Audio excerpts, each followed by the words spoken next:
안녕하세요, 찌아입니다. 오늘 영상의 주제는 시책 분석의 방법입니다.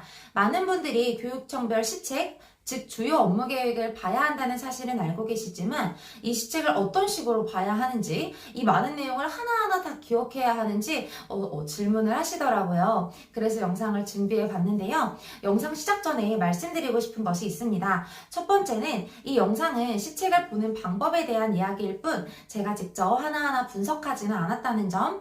두 번째, 모든 시도교육청의 시책을 다룰 수 없기 때문에 경기도교육청을 예시로 하였다는 점. 세 번째, 이 영상의 내용은 저의 경험에 의한 것일 뿐 정답이 아니라 사람에 따라 다를 수 있음을 먼저 말씀드립니다. 첫 번째, 기본 방향과 목차 확인입니다. 각 시도교육청의 시책을 보면 일반적으로 기본 방향이라는 챕터가 존재합니다. 경기도 교육청의 경우 4가지의 기본 정책을 이런 식으로 표현하고 있습니다. 기본 방향은 기억해두면 좋지만 그렇다고 토시 하나 틀리지 않고 외울 필요는 없다고 생각합니다. 기본 방향은 어디까지나 각 시도교육청 정책의 영역 구분이기 때문에 어떤 영역을 중요시하는가 정도로만 알고 있으셔도 무방합니다. 즉 정책 1의 하위 영역을 보면 이렇게 3가지 영역이 있죠. 이것만 봐도 어느 정도 감은 잡힙니다. 학습 안전망 강화 영역은 학생들의 학습을 위한 정책이고 그 구체적인 방안으로는 기초학력 보장, 학업 중단 예방 지원 등이 있다라고 정리해 두시면 됩니다.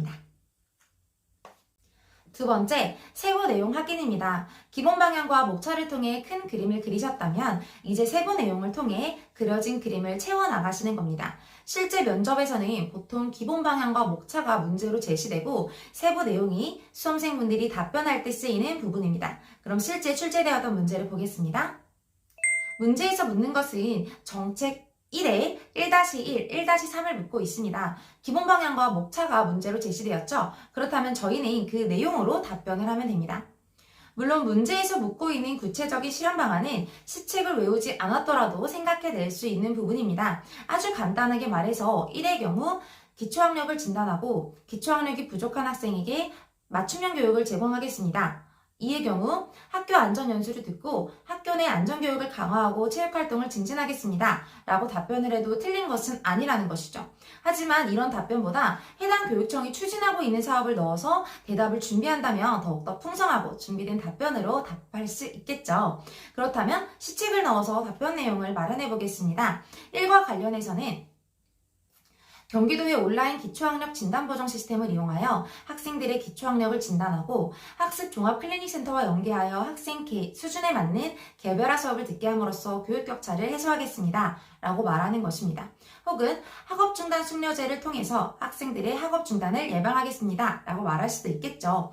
이와 관련해서는 학생 7대 안전교육을 실시하여 학생들에게 다양한 상황에 대비할 수 있는 안전교육을 실시하겠습니다. 또한 학생들이 건강하게 스트레스를 분출할 수 있는 기회를 더욱 만들기 위해서 G스포츠 클럽과 연계하겠습니다. 라고 말할 수도 있습니다.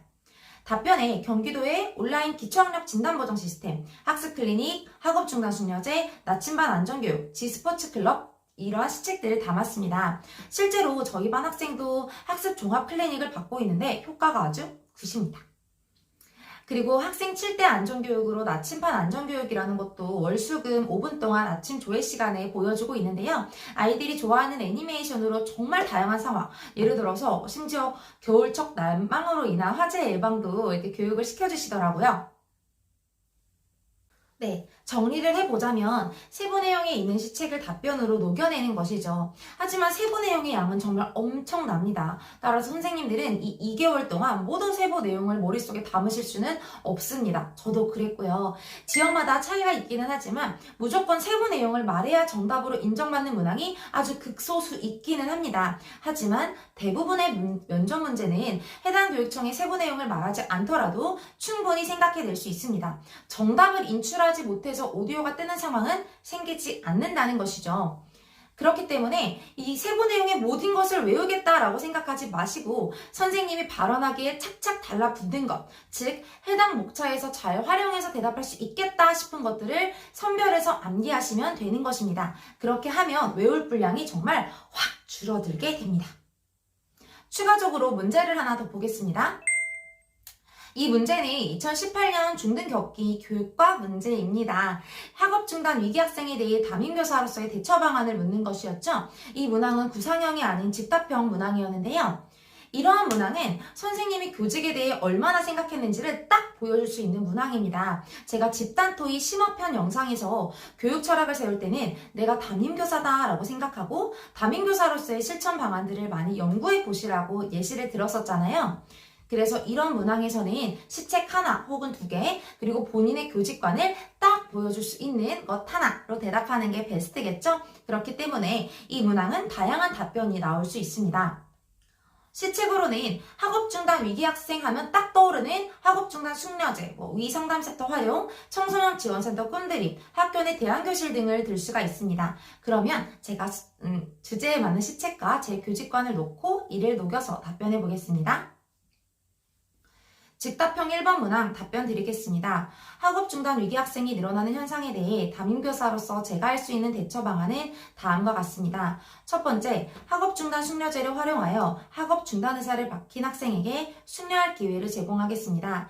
해당 학생이 숙려 기간 동안 위센터와 연계해 1대1 상담을 실시하고 멘토링 등 다양한 프로그램을 통해 충동적인 학업 중단을 예방할 수 있도록 하겠습니다.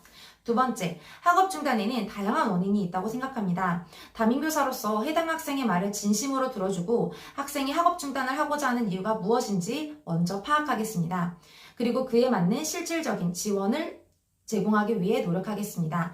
만약 위기가정 학생이라면 복지실과 연계하여 교육복지를 우선 지원하고 학교 부적응 학생이라면 대안교실의 기회를 제공하겠습니다. 세 번째로 제도권 교육에 적응하지 못하는 학생에게 또 다른 길을 열어주는 것도 이 시대의 교사에게 요구되는 또 하나의 역할이라고 생각합니다.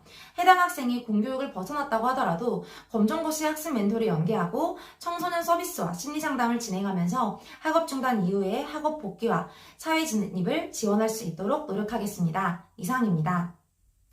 이렇게 시책은 답변을 꾸며주는 역할을 하는 요소일 뿐 절대적인 정답은 아니라는 점도 기억하시면 좋을 것 같습니다. 네, 오늘은 시책 분석에 대해서 말씀드렸습니다. 많은 수험생분들이 엄청난 양의 시책의 부담감을 크게 가지고 계신데요. 제 개인적인 생각으로는 너무 세세하게 암기하면서 스트레스를 받을 부분은 아니라고 생각합니다. 자신이 답변에서 활용할 수 있다라고 생각하는 내용을 중심으로 암기하시고 그렇구나 하고 넘어갈 부분은 그렇구나 하고 넘어가시면 되는 것이죠. 네, 그러면 시책 분석 영상 마치도록 하겠습니다. 영상이 도움이 되셨다면 구독 눌러주세요. 시책에 대해서 더 궁금하신 점이 있으시다면 댓글로 남겨주시면 또 준비해 보도록 하겠습니다. 그렇다면 감사합니다.